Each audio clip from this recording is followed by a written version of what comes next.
দেখো গোছগাছ চলছে। আর এই গোছগাছটা হলো আমার বাড়ি ফিরে যাওয়ার, মানে আমার বাপের বাড়ি ঘোরার টাইম শেষ, এবার হলো আমার বাপের বাড়ি থেকে বাড়ি ফিরে যাওয়ার টাইম নিজের। আর এই টাইমটা খুবই emotional, like I don't know how to express my self. Like কান্না তো প্রচণ্ড পাচ্ছে, প্রচণ্ড দুঃখ কষ্ট সব হচ্ছে, but I am just somehow resisting my tears. Because আমি যদি কান্নাকাটি করি না, তাহলে আমার মা বাবাও খুব উইক হয়ে পড়বে, আর ওরাও কান্নাকাটি করবে। তো আমি বিয়ের সময় হয়তো তোমরা যখন দেখবে আমার বিয়ের ব্লগ দেখতে পাবে যে বিয়ের সময় আমি নিজেকে প্রচণ্ড রেজিস্ট করেছিলাম, মানে চলে যাওয়ার পরেও সবাই কান্নাকাটি করছে, আমি নিজেকে প্রচণ্ড শক্ত করে রেজিস্ট করেছিলাম। বাট আমি জানি আমি কান্নাকাটি করলেই বাবা মা আরও বেশি কান্নাকাটি করবে। So my sole motive is আমি খুব স্ট্রং দেখাবো নিজেকে, যেন কেউ কান্নাকাটি না করে। তো এখন আমার প্রচণ্ড কষ্ট হচ্ছে, আমি সারাদিন মায়ের সাথে চিটে গুড়ের মতো লেগে আছি, মাকে বলছি মা যাবো না যাবো না যাবো না, but that's not the reality, আমাকে যেতেই হবে। বিকজ আমাকে ওখানে আমার বড় ওয়েট করছে আমার জন্য, তো সেগুলো তো করতেই হবে। বিয়ে যখন করেছি তখন সবটাই পালন করতে হবে। কিন্তু জানি না, এটা প্রচণ্ড একটা দুঃখের বিষয়, প্রচণ্ড এতদিন থাকি জানি, আবার কতদিন পরে হোক, 6 মাস 8 মাস পরে আবার মায়ের কাছে আসবো। আর দূরে থাকো আর কাছে থাকো, মা আবার ভালোবাসা সেমই থাকে। কিন্তু জানি না কেন এত খারাপ লাগছে ছেড়ে যেতে, মানে ওইখানে গিয়েও আমি প্রচণ্ড খুশি থাকি, হ্যাপি থাকি, ঘুরি বেড়াই মজা করি ওর সাথে। তো স্টিল মা বাবাকে ছেড়ে যেতে এতটা কষ্ট কেন হচ্ছে জানি না। কাশ আমার শ্বশুর বাড়ি, মানে কাশ বাড়িটা কাছে হতো, তাহলে খুব মজা হতো। কাছে হলে মানে যখন ইচ্ছা যেতে পারতাম, বাট এতটা দূরে। বাট আমি নিজেই যদিও চুজ করেছি যে আমি মানে বাইরে থাকবো, দূরে থাকবো, বাট তখন বুঝতে পারিনি যে দূরে থাকা মানে মা বাবার থেকে দূরে থাকাটা এতটা কষ্ট দেবে। তো যখন আমি জানি আস্তে আস্তে ওর সাথে গিয়ে থাকতে থাকতে ঠিক হয়ে যাবে, বাট এই যে যাচ্ছি এখন, যাওয়ার ফেসে 2-4 দিন প্রচণ্ড মন খারাপ করবে। আর আমি এটা শুনেওছি সবার থেকে যে 2-4 দিন নাকি মনটা প্রচণ্ড খারাপ থাকে, তো আমারও ক্ষেত্রেও তাই দেখছি। তো এটা হলো মানে আমার বিয়ের পরে প্রথম আসা এখানে। তো যেতে প্রচণ্ড খারাপ লাগছে, চোখে জল চলে আসছে, সারাদিন মনে হচ্ছে যাবো না, টাইমটা এখানেই স্টপ হয়ে যাক, টাইমটা যেন না এগোয়, ফ্লাইট ক্যান্সেল হয়ে যাক, টাইমটা স্টপ হয়ে যাক, ডিলে হয়ে যাক, কত কিছু মাথায় থটস আসছে। কিন্তু রিয়েলিটিটা কী বলে, তো যেতেই হবে। তো যাই হোক, দেখি এবার এখন সমোসা বানানোর প্ল্যান করেছি। তো একটু পরে বাড়িতে কিছু লোকজন আসবে, তো ওই জন্য একটু সমোসা নিজেরাও খাবো আর লোকজনদেরও দেবো, দেখি। তো এবার সমোসা বানানো করবো, আর তার আগে এইগুলো কটা জিনিস আছে আমার সুটকেসে প্যাক আমি ঢুকিয়ে নেবো।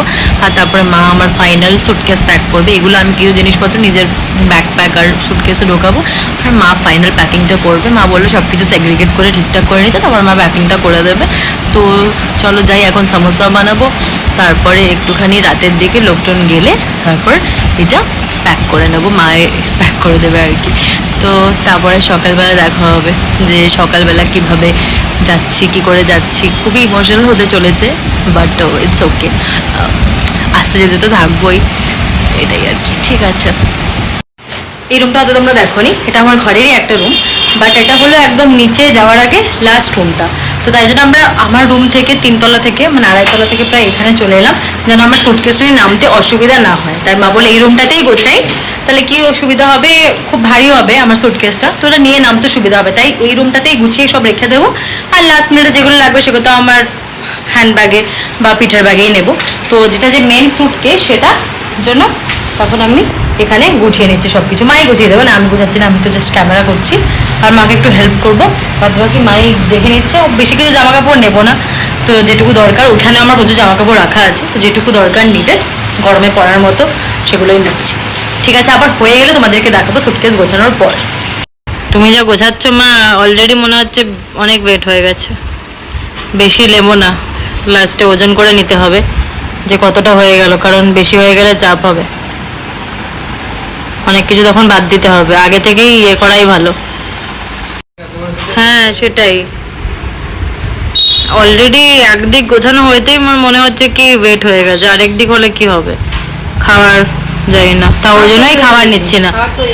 খাবার নিলে এই ব্যাগে জায়গাও হতো না, ওই জন্য আমি ডিসাইড করেছি কি এবার খাবার নেবো না, বিকজ খাবার নিলেই প্রচুর ভরে যাবে আর আমাকে এয়ারপোর্ট থেকে বার করে দেবে যে এত লাগেজ আপনার, এই লাগেজ ওই লাগেজ, হাতের লাগেজ।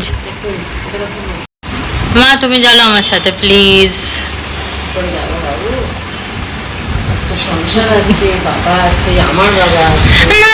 মা তুমি প্লিজ চলো, আমার তোমাকে ছাড়া মন খারাপ হবে। সেটা সবারই করে বাবু, তোমার করছে, আমারও করছে, সবারই করছে গো। এটাই তো মেয়েদের লাইফ।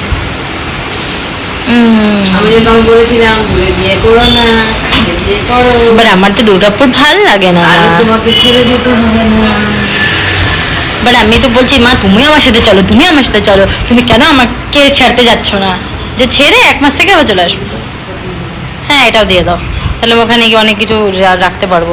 জামা কাপড়, হ্যাঁ ওখানে আরেকটা আছে আমার কাছে, আর এটা থাক, এটা ঢুকিয়ে দাও।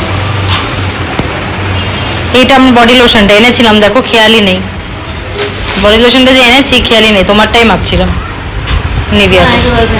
এটা আছে তো মনে হয়, তাও ছেড়ে দাও।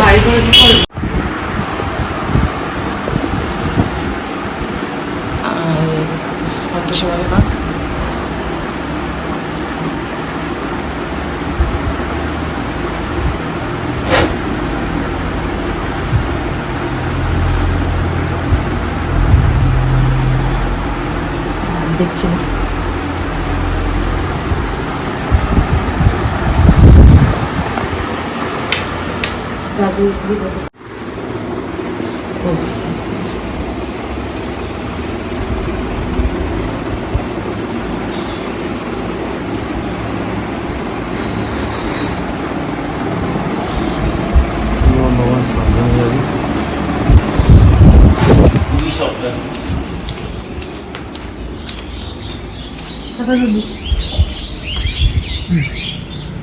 সাবধানে থেকো, ভালো সাবধানে চলাফেরা করবে। ঠিক আছে,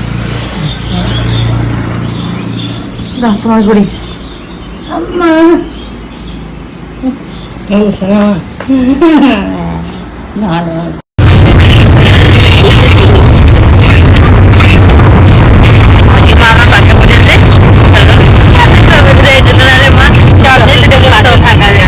সামনে সিটে ফাঁকা রেখে আমার মাঝে বসে থাকা যায়, মনটা ঘুরে যায়।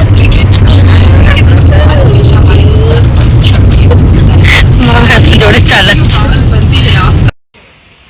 বাবার গাড়ি রাখতে রাখতে এত লেট হয়ে গেছিলো, আমি আর মা ফোরে তুলে নিলাম। আর এখন দেখো ফ্লাইটে আমি বেশ একটু ইমোশনাল হয়ে গেছি, বাট যাই হোক, every happy thing has to come to an end. আর আজকের ব্লগটা এখানেই শেষ করছি।